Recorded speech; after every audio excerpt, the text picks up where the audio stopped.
This day is about the families, and so I'm going to turn that over to them now. It's my honor to introduce our next speaker, Mrs. Barbara Wilson, mother of Sarah and Jennifer Harbison.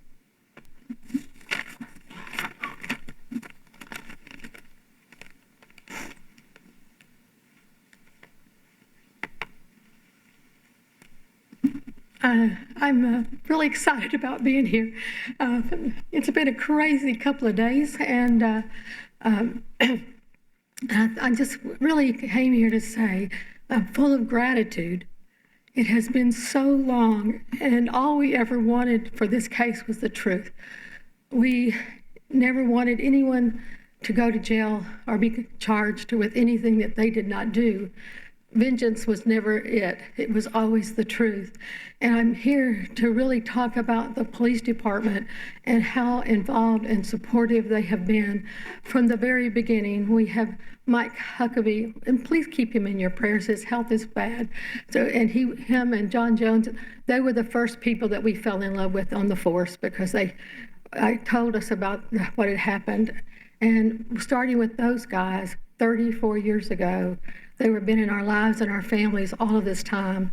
And every officer that I see in Austin that has been there for us and loved us, and what they have done, people don't understand how hard they work. Everybody is concerned for the solving of the case. Everybody was concerned about all of us here because they know the tragedy was so painful and continues to be. But I really just came to say thank you for the Austin Police Department and all the love and support that you have given us over these 34 years. And I thank you for that.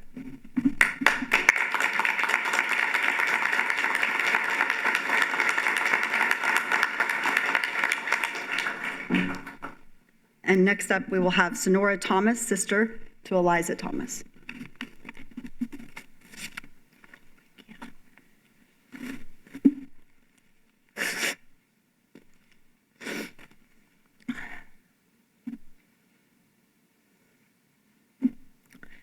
Ten years ago, my mom died. 10 years ago, my mom died. I went to the cemetery on Hancock to fill out the paperwork.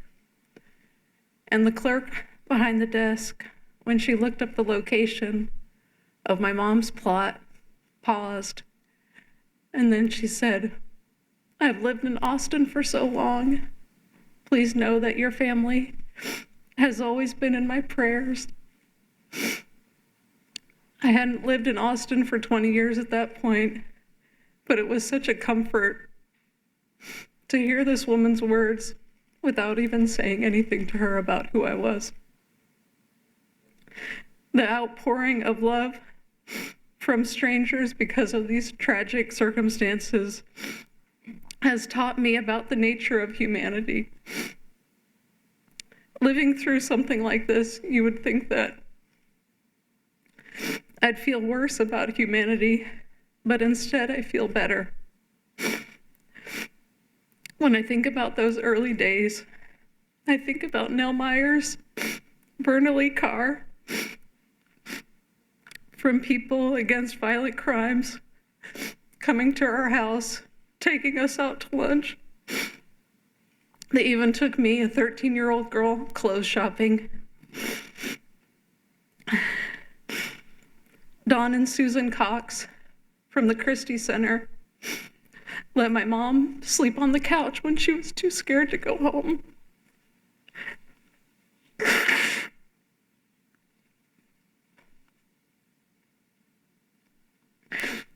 Then there was the memorial company that donated the headstone, and the Lanier student who played taps at the funeral, and John Jones, who was there from the very beginning, who still answers my phone calls.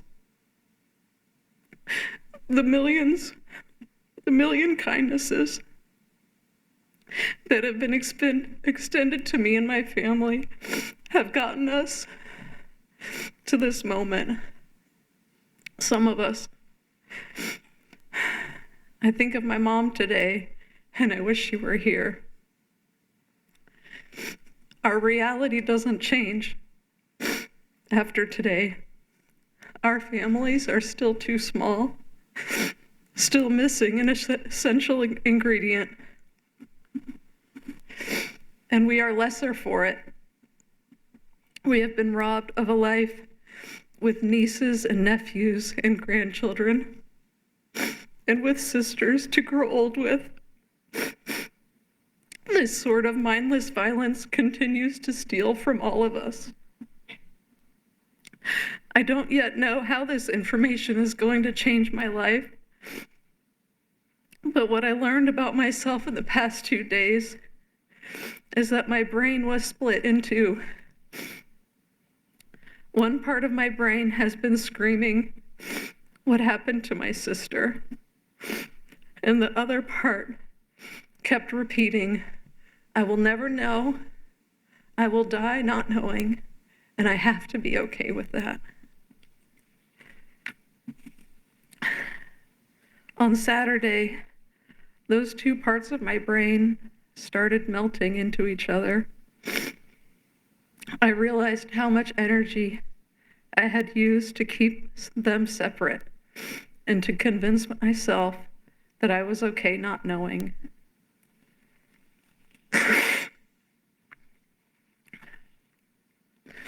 A few weeks ago, a reporter asked me, "Do you think this will ever be solved?" And I didn't skip a beat. I said, "I can't think about that. I will lose my mind if I think about that. I have to focus on my work, helping my clients and my groups as a therapist. But now I can have both.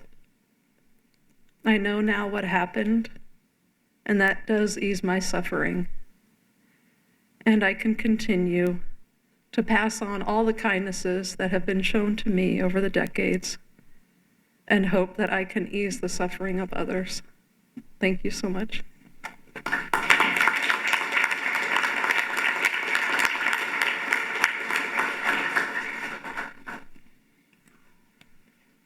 And we'll now hear from Angie and Shawn Ayers. Shawn is the brother of Amy Ayers, and Angie is the sister-in-law of Amy Ayers.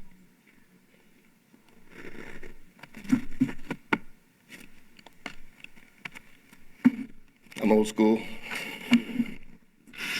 Thank you for letting us have the chance today to speak. We greatly appreciate it. My name's Shawn Ayers. I'm the son of Robert and Pam Ayers, Amy's big brother. I'd like to first thank God for giving us all the strength and perseverance for the last 34 years to finally have a little end to it. At one point, I had given up on God, but he never gave up on me, and I am thankful for that. Thank you for the persons that leaked information to the media.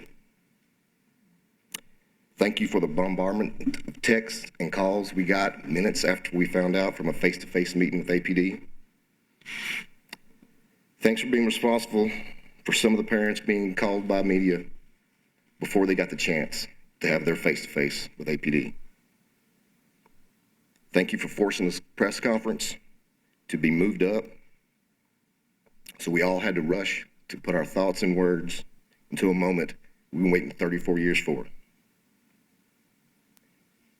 You should know better. This has to stop. Since I had to write this down last night on the drive down here, I apologize now if I leave anybody out. Detective Dan Jackson. To us, he's just Dan. One of the few detectives I've met during this journey that has no ego. A man that looks you in the eye with good or bad news. Hold on, I gotta put these on. A man that does what he says with no excuses. A man that treated the girls, the families, in this case, with respect. A man that turned down multiple promotions to stay in the cold case unit and on this case. Please take some promotions now. You deserve it. He did his job, not for credit for himself. He did it for the answers, the justice, and a little peace for the people this case has touched. And boy, did he get it done. Thank you, Dan.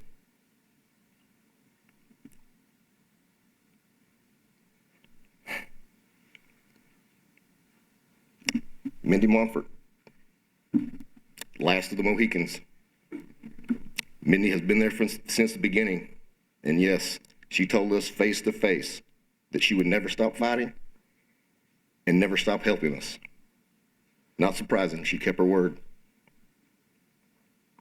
We have laughed and cried together, but she never backed away from the fight and always gave us hope, not with her words, but with her actions. I hope that you have an idea of what you mean to us. Me and my family. The world needs more Mindy Montforts. Thank you, Mindy. Dan and Mindy thought outside the box, made some tough decisions, but they couldn't have done it alone. We still don't know everyone that has been involved with this latest update. Thank you to every law enforcement officer from multiple local, state, and federal law enforcement agencies. Thank you to all the labs and their employees. Thank you to all the experts that had a hand in this. The result you see today is when you have an army of people working together to reach a common goal, not for themselves, but for the victims and their families. Thank you to all of you. All right, Dan. Come on.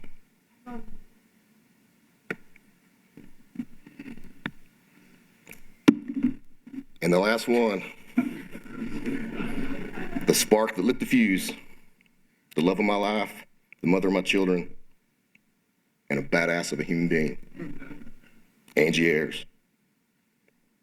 She is the reason I'm standing here at this press conference today. She's the reason this case is not in a box somewhere at APD. I asked for her help, not knowing what I was about to witness. With no experience, no idea where to start, what to do, she went to work. She started making phone calls to everyone that would listen, and the ones that didn't listen, she made them. She was a thorn in the side of many detectives, but she eventually gained the respect of all of them. She didn't take no for an answer. She never gave up when it was extremely hard, and she always said she didn't want to let us down.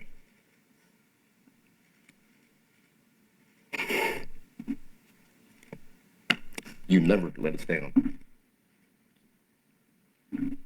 She's not a detective of any kind or legal counsel, but at this point, she could be a damn good one. I'm proud to be called her husband. I can say I never can repay her for what she has done. I'm gonna spend the rest of my life trying. I love you, and thank you. To everyone that's ever sent an encouraging word by card, text, email, or face-to-face, thank you. It means a lot. This day, I was never sure it was going to get here. This chapter will close soon, but we're just getting started. You will see.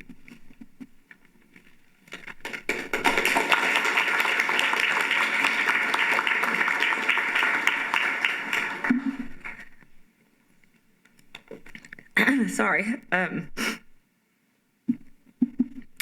Thank y'all for allowing me the time to speak today. There's been a great amount of emotion over the past few days that no one can explain unless you've experienced it.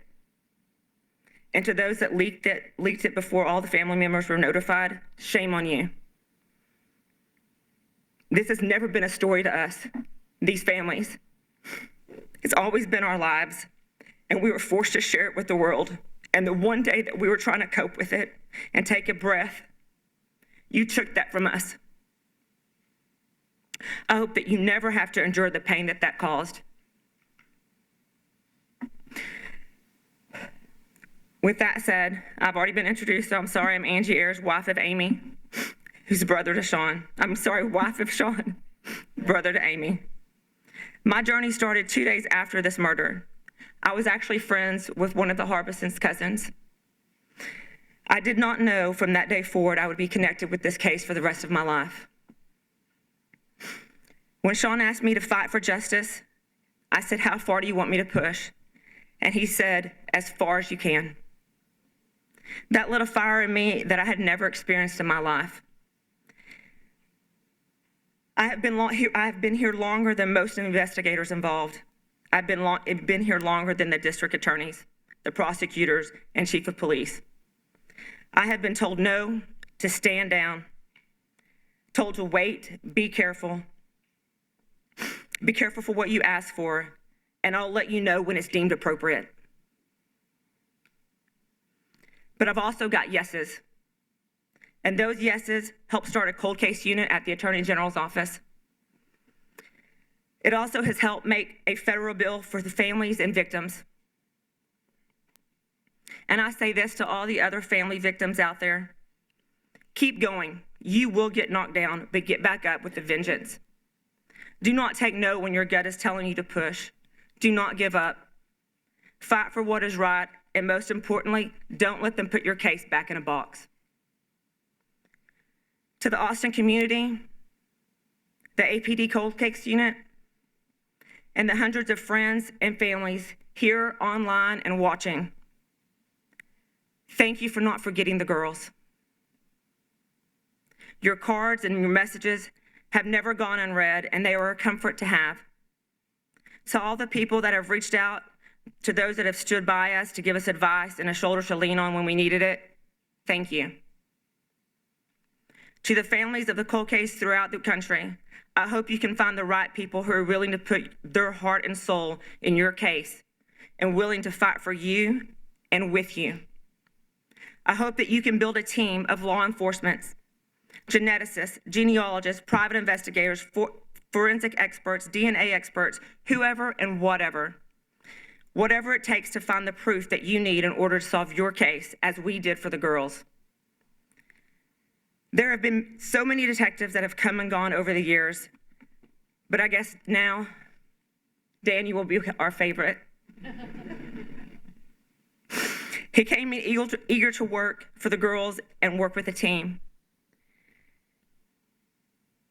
He was warned against how intense and passionate I was in order to help this case. He never wavered.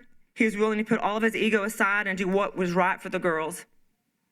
He followed the evidence and undoubtedly invested his heart and soul into fighting for justice. He and his team worked diligently to find the hidden puzzle pieces that we needed.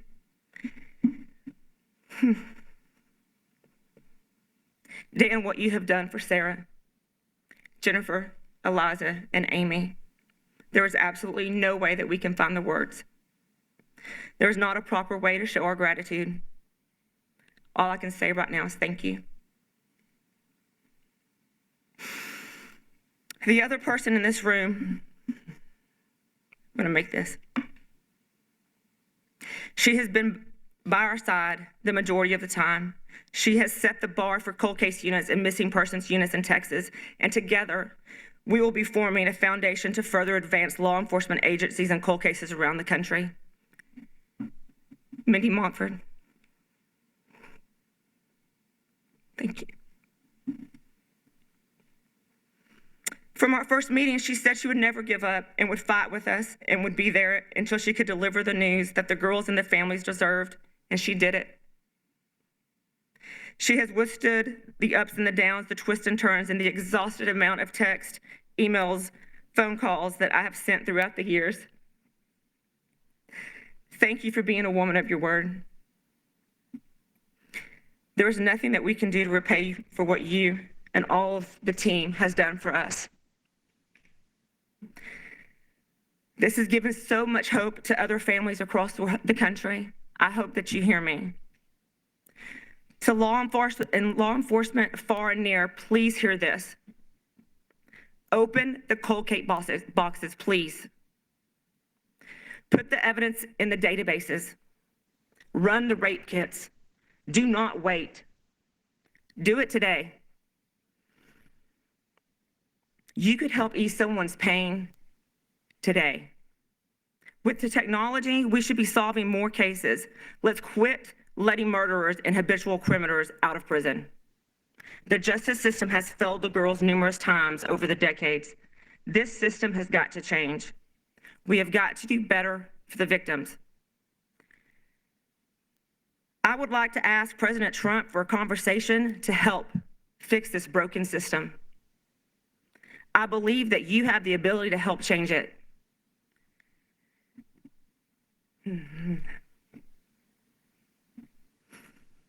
To the families of the girls, to my in-laws, thank you for trusting me with this task. I'm sorry that it took so long. I hope that this helps heal part of your broken heart. The pain that you have endured over the decades can never be healed, but I hope you can stop asking who did this to your girls. To my son, to my daughter, I'm sorry that you were thrown into this. I'm sorry for all the intense moments, all the meetings and frustrations you have witnessed and had to be a part of. But I hope that you can see that your aunt and her friends were loved, and it was all worth it. To my husband, I'm sorry. I have seen you suffer in more ways than people will ever know. You've always been the strong and silent one, but sometimes in the silence, it's the one who's suffering the most. I'm glad I was able to keep my word. I was able to help you and our family find justice. I was never going to give up.